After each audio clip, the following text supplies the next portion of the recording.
ஓம் சாந்தி. அவ்யக்த சமிகை ஜூலை 2026. இந்த மாதம் பாபா நமக்கு எதை பற்றி புரிய வைக்கிறார் அப்படின்னா, ஜுவாலா ஸ்வரூப் ஸ்திதி மே ரஹு சக்திசாலி யாதுக்கு அனுபவ் கரோ. ஜுவாலா ரூப நிலையில் நிலைத்திருந்து சக்திசாலி நினைவின் அனுபவம் செய்யுங்கள். ஜுவாலா ரூப ஸ்திதியில் நிலைத்திருந்து சக்திசாலி நினைவின் அனுபவம் செய்யுங்கள். பாபா நமக்கு தினமும் முரளிகளில் இதைத்தான் புரிய வைக்கிறாரு.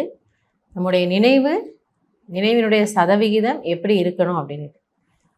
இந்த மாதம் அந்த நினைவினுடைய குவாலிட்டி, அது எந்த அளவிற்கு சக்தி நிறைந்ததாக, ஒரு அக்னி எப்படி இருக்கோ அதை எல்லாவற்றையும் எரித்து விடுகிறது, அழித்து விடுகிறது.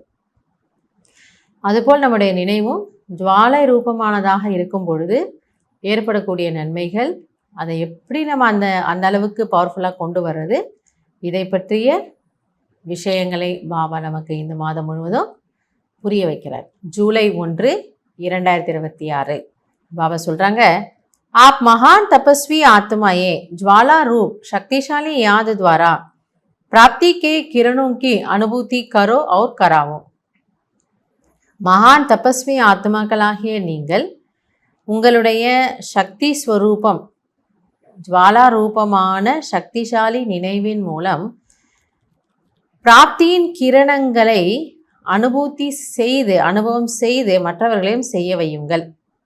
பாபா என்ன சொல்ல வர்றார்னா, தபஸ்வி ஆத்மாக்கள், நீங்கள் எல்லோருமே நினைவில் இருக்கக்கூடிய ஆத்மாக்கள். அந்த சக்திசாலி நினைவு இருந்ததுன்னா அதன் மூலமாக உங்களுக்கும் பிராப்தி கிடைக்கும், மற்றவர்களுக்கும் நீங்கள் அனுபவம் செய்ய வைக்கலாம். आपका तपस्वी स्वरूप औरों को देने का स्वरूप है. இது ஏன் இவ்வளவு முக்கியத்துவம் வாய்ந்தது? ஏனென்றால் நீங்கள் தபஸ்வி ரூபத்தில் இருந்தீர்கள் என்றால் அது மற்றவர்களுக்கு கொடுக்கக்கூடிய ஸ்வரூபமாகும். தானாகவே உங்ககிட்ட இருந்து மற்றவங்களுக்கு சுக்கு சாந்தி, கண்டிப்பாக சாந்தி கிடைக்குது. जैसे सूर्य विश्व को रोशनी देने और अनेक विनाशी प्राप्तियों की अनुभूति कराता है, ऐसे आप भी अपने तपस्वी स्वरूप द्वारा शांति और शक्ति की किरणें देते रहो. எப்படி சூரியன் முழு உலகத்திற்கும் வெளிச்சத்தை கொடுக்கின்றதோ, சூரியன் அதை செய்யணும்னு செய்யலை, ஆனால் சூரியன் அவ்வளவு வெளிச்சம் நிறைந்ததாக, வெப்பம் நிறைந்ததாக இருக்கு, தானாகவே அதனுடைய ஒளிக்கிரணங்கள் முழு உலகத்திற்கும் பரவுகின்றது.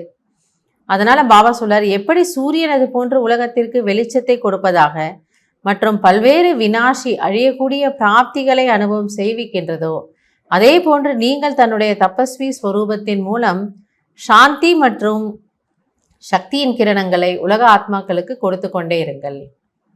ஸோ நாம் அந்த ஸ்வரூபத்தில் நினச்சி நின்னா போதும், உலக ஆத்மாக்களுக்கு என்ன கிடைக்கணுமோ அது தானாகவே கிடைக்கின்றது.